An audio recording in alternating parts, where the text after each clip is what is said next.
silahkan subscribe channel ini terlebih dahulu. Di video kali ini kita akan membahas seluruh alur cerita Kimetsu no Yaiba season pertama. Jadi bagi kalian yang penasaran, kita langsung aja ke videonya. Cerita berawal saat pembantaian keluarga Tanjiro ketika Tanjiro sedang tidak di rumah. Tapi ternyata salah satu adik perempuannya masih hidup. Namanya adalah Nezuko. Seketika itu juga Tanjiro membawa Nezuko pergi ke dokter. Namun saat di tengah-tengah perjalanan Nezuko terbangun lalu menyerang Tanjiro. Tanjiro berhasil menahan serangan Nezuko. Di saat yang sama datang pemburu iblis yang bernama Tomioka Gyu. Dia datang dengan maksud ingin membunuh Nezuko. Tapi Tanjiro melarang Gyu membunuh Nezuko dan meyakinkan Gyu kalau Nezuko masih memiliki sisi manusia di dalam dirinya. Namun Gyu tidak mempercayai ucapan Tanjiro. Tanjiro marah karena Gyu tidak mempercayai dirinya, lalu nekat menyerang Gyu. Namun Gyu dengan mudah membuat Tanjiro pingsan dengan sekali serangan. Setelah itu terjadi suatu hal yang tidak terduga. Nezuko memberontak lalu melindungi Tanjiro. Hal itu membuat Gyu kaget dan berpikir kalau Nezuko masih memiliki sisi manusia di dalam dirinya. Akhirnya Gyu memutuskan untuk membuat Nezuko pingsan dan menunggu mereka sadarkan diri. Setelah Tanjiro sadarkan diri, Gyu meminta Tanjiro pergi menemui gurunya yang bernama Urokodaki Sakonji. Gyu juga bilang kalau Nezuko tidak boleh terkena sinar matahari secara langsung, karena iblis akan mati jika terkena matahari secara langsung.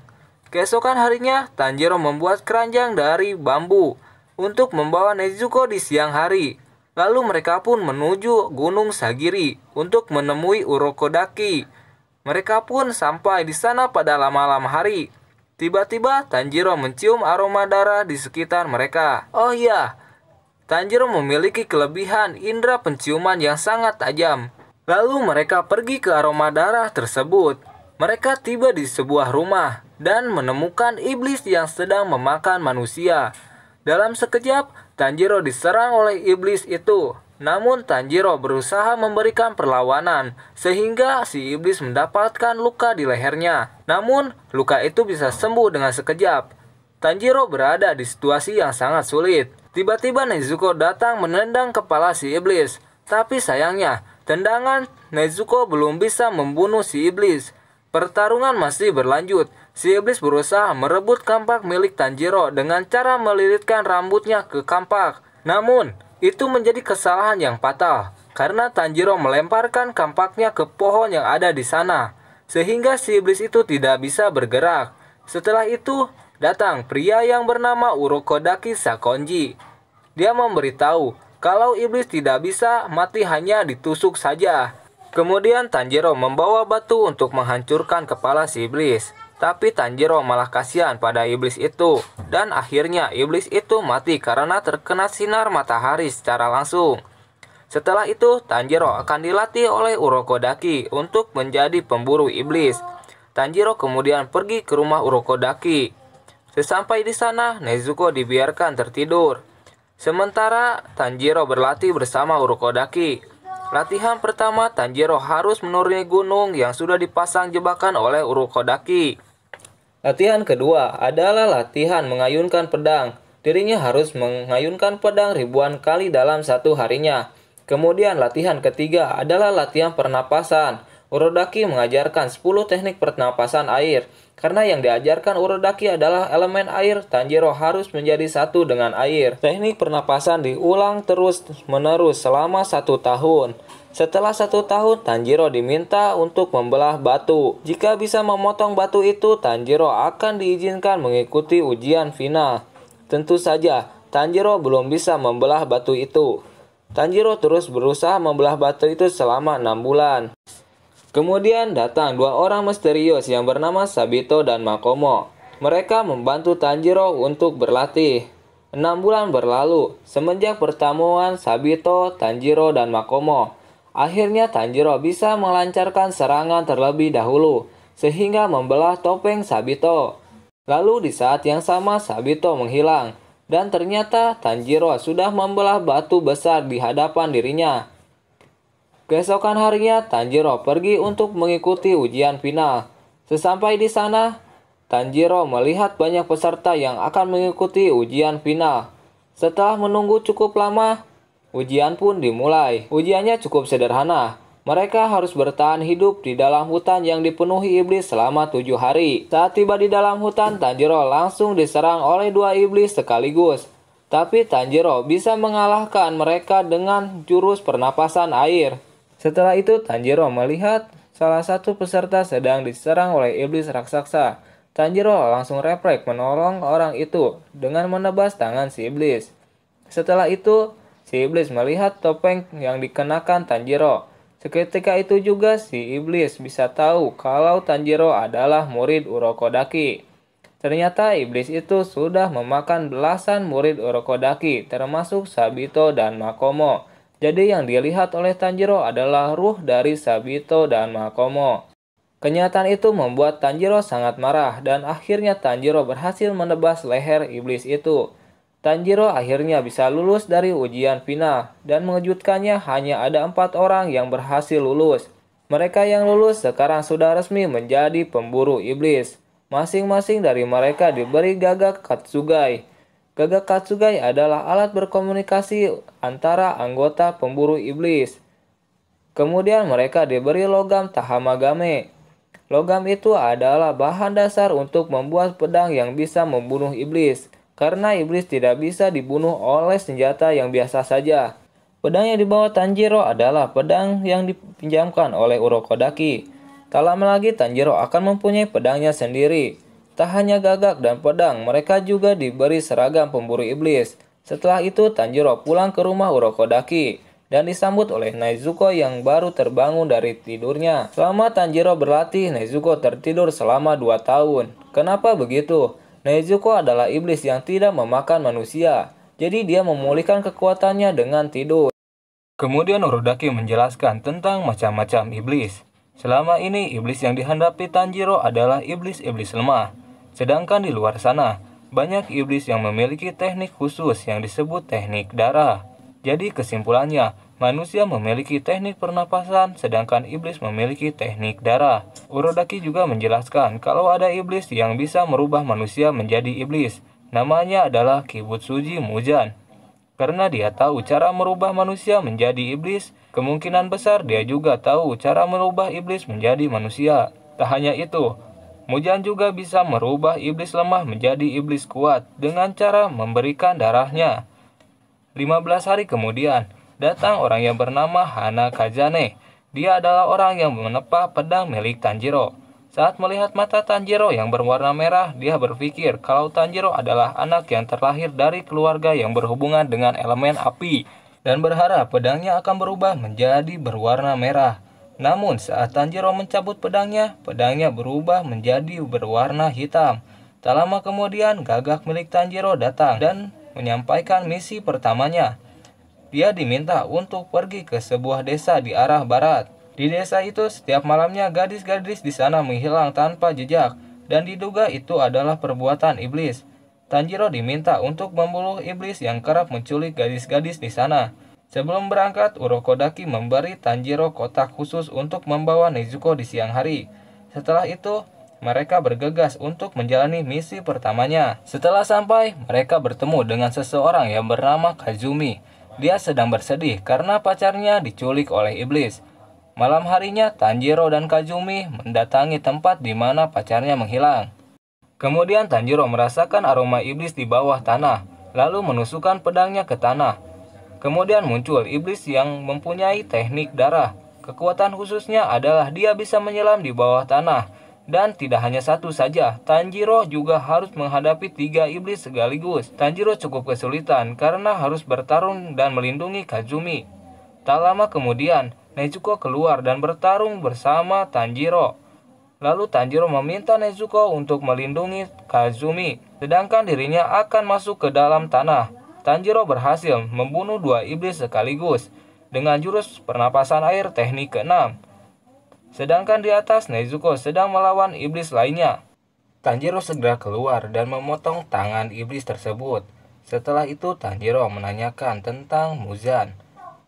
Namun, saat mendengar nama Muzan, iblis itu sangat ketakutan. Ternyata Muzan sudah memberi kutukan pada iblis itu. Kemudian, iblis itu menyerang kembali Tanjiro. Namun dengan mudah, Tanjiro bisa menebas leher iblis itu dan akhirnya iblis itu mati. Setelah menyelesaikan misi pertamanya, Tanjiro mendapatkan misi selanjutnya. Kali ini dia diminta pergi ke kota Asakusa karena di sana ada iblis yang sedang bersembunyi di tengah-tengah masyarakat. Sesampai di sana, Tanjiro mencium aroma iblis yang sangat kuat, dan setelah ditelusuri ternyata dia adalah Kibutsuji Muzan. Seketika itu Tanjiro mencabut pedangnya. Ternyata selama ini Muzan berpura-pura hidup sebagai manusia. Bahkan dia memiliki istri dan anak. Untuk menghindari situasi, Muzan merubah manusia menjadi iblis. Dan saat itu juga terjadi keributan. Di saat Tanjiro menghadapi iblis itu, Muzan segera pergi dari lokasi. Setelah itu, datang iblis perempuan yang menggunakan teknik darahnya dan membuat orang-orang sekitar tidak bisa melihat dengan maksud menyelamatkan Tanjiro dari orang yang diserang oleh iblis yang dirubah oleh Muzan. Setelah itu, Tanjiro dibawa ke rumah Tamayo. Meskipun dia seorang iblis, dia juga menjadi seorang dokter yang menyelamatkan manusia. Sedangkan Yushiro dulunya adalah seorang manusia. Seketika dia sedang sekarat, Tamayo memberikan darahnya. Namun resikonya tak akan berubah menjadi iblis. Sama seperti Nezuko, mereka berdua adalah iblis yang tidak memakan manusia. Untuk bertahan hidup biasanya mereka membeli darah dari tempat donor darah. Selain itu, Tamayo juga menganggap Muzan sebagai musuhnya yang harus dikalahkan. Kemudian Tanjiro bertanya, apa dia bisa mengubah iblis menjadi manusia? Tamayo menjawab, kemungkinan bisa, tapi dia harus melakukan penelitian terlebih dahulu. Tamayo juga meminta Tanjiro untuk mengumpulkan darah iblis untuk diteliti. Kemudian di tengah-tengah pembicaraan tiba-tiba mereka diserang oleh dua iblis yang bernama Susamaru dan Yahaba. Susamaru menyerang dengan dua bola yang bisa menghancurkan apa saja. Sedangkan Yahaba memiliki dua bola mata yang bisa menggerakkan apa saja sesuai keinginannya. Jadi mereka berdua memiliki kekuatan yang cocok untuk digabungkan. Susamaru melemparkan bola lalu dikendalikan oleh Yahaba. Tanjiro kemudian melawan Yahaba. Sementara Tamayo, Yushiro, dan Nezuko melawan Sasamaru. Setelah cukup mengamati pola serangan Yahaba, Tanjiro bisa menghindari serangan Yahaba. Tak hanya bisa menghindari, Tanjiro juga bisa menyerang Yahaba dan berhasil menebas kepala Yahaba. Sementara Tamayo mengeluarkan teknik darah iblis yang membuat targetnya tidak bisa berbohong. Hal ini membuat kutukan Muzan menghancurkan tubuh Sasamaru. Setelah semuanya selesai, Tanjiro pergi menjalankan misi selanjutnya. Di tengah-tengah perjalanan, Tanjiro bertemu dengan pemburu iblis yang bernama Zenitsu. Kemudian mereka menjalankan misi bersama-sama. Sesampai di tempat tujuan, Tanjiro mencium aroma iblis. Selain itu, mereka juga bertemu dengan dua anak kecil yang sedang ketakutan. Mereka menceritakan kalau kakaknya sudah diculik oleh iblis di sebuah rumah. Mereka pun memasuki rumah tersebut. Tiba-tiba saja mereka mendengar suara gendang, dan ruangan rumah itu berubah mengikuti suara gendang itu. Di sisi lain, Zenitsu yang terpisah bertemu dengan iblis. Meskipun dia pemburu iblis, dia adalah seorang yang penakut. Saking takutnya, Zenitsu tertidur. Di dalam tidurnya, Zenitsu berubah menjadi orang yang sangat kuat, dan dalam sekejap menebas kepala iblis yang menyerangnya. Kemudian Zenitsu terbangun kembali, dan menjadi penakut kembali. Lalu muncul pemburu iblis lainnya, namanya adalah Inosuke. Dia juga menerima misi yang sama dengan Tanjiro. Ternyata Inosuke sudah terlebih dahulu masuk ke dalam rumah dan menelusuri rumah itu. Kemudian dia bertemu dengan iblis. Sontak Inosuke mengalahkan iblis itu dengan membabi buta. Sementara Tanjiro bertemu dengan seorang anak yang bernama Kiyoshi. Dia adalah kakak dari dua anak kecil yang Tanjiro temui. Kiyoshi ternyata memiliki gendang yang memiliki kekuatan untuk memindahkan ruangan. Jadi di rumah ini ada 3 iblis yang merebutkan Kiyoshi sebagai makanannya. Pertengkaran itu mengakibatkan gendang milik salah satu iblis terlepas, lalu gendang itu diambil oleh Kiyoshi. Tak lama kemudian, iblis pemilik gendang tersebut muncul di depan Tanjiro. Iblis itu adalah mantan 12 iblis bulan yang bernama Kyogai. 2 iblis bulan adalah iblis-iblis kuat yang berada di bawah perintah langsung Muzan. Tanjiro pun melawan Kyogai. Walaupun cukup kesulitan, Tanjiro bisa menebas leher Kyogai. Setelah mengalahkan Kyogai, Tanjiro segera keluar dari rumah tersebut. Sesampai di luar, dia melihat Inosuke yang berusaha membunuh Nezuko yang ada di dalam kotak. Namun Zenitsu menghalangi Inosuke yang akan membunuh Nezuko. Walaupun sebenarnya Zenitsu tahu kalau yang ada di dalam kotak adalah seorang iblis. Tanjiro yang melihatnya lalu bertarung dengan Inosuke, yang pada akhirnya Tanjiro membenturkan kepalanya pada Inosuke sehingga Inosuke jatuh pingsan. Setelah itu, mereka diminta pergi ke sebuah penginapan yang berlambangkan bunga puji. Di sana mereka disambut dengan baik. Setelah cukup beristirahat, mereka bertiga diberi misi baru. Mereka diminta untuk mengalahkan iblis yang berada di Gunung Natagumo. Sesampai di sana, mereka bertemu dengan anggota pemburu iblis lain yang sedang dikendalikan oleh iblis. Kemudian Inosuke mengeluarkan teknik pernapasan binatang untuk menemukan lokasi musuh. Setelah menemukannya, Tanjiro bergegas menuju lokasi si iblis dan berhasil mengalahkannya. Namun pertarungan belum selesai karena masih ada iblis lainnya. Zenitsu yang terpisah berlari sendirian ke dalam hutan. Lalu dia bertemu dengan iblis yang bertubuh laba-laba. Dia pun menyerang Zenitsu dengan racun yang dapat merubah manusia menjadi laba-laba dalam waktu 30 menit. Sama seperti sebelumnya, Zenitsu ketakutan sampai tertidur. Sambil tidur, Zenitsu mengeluarkan teknik pernapasan petir aliran pertama. Dan akhirnya, Zenitsu berhasil mengalahkan iblis laba-laba. Namun setelah itu Zenitsu tidak bisa bergerak karena terkena racun sebelumnya. Sementara itu, pimpinan pemburu iblis merasakan keberadaan 12 iblis bulan di Gunung Natagumo.